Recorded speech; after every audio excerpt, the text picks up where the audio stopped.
بسم الله الرحمن الرحیم.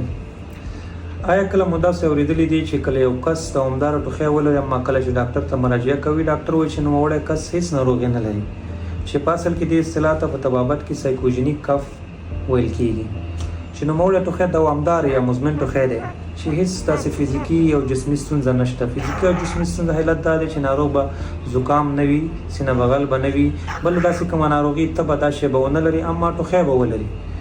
چې علتونه کې یوازینی علت دا دی چې ژور خفقان، ناروغ د بعضې فشارونو سره مخامخ کېدل، دا علتونه دي. خو عجبه خبره دا ده چې هر کله ناروغ استراحت ته یا د خوب کټ ته ځي نو نوموړی ټوخی د منځه ځي.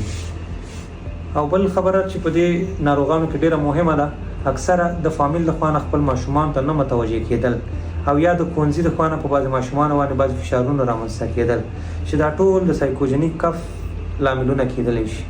په درملنه کې داسې ناروغانو سره باید اول خو به یو رواني متخصص ته باید ولېږل شي تر څو هغه ورته بعضې مشورې ورکړي. د سلوک چینج هدف دا دی چې نوموړی ناروغ که چېرې مطلب ټوخی رامنځته کېږي د ټوخي په وخت کې ناروغ ته باید بعضې مشورې ورکړل شي تر څو یا خپل ځای تغییر ورکول یا مطلب ناروغ یو ذهني داسې برابرول چې تر څو پورې هغه ټوخی ترې هېر شي.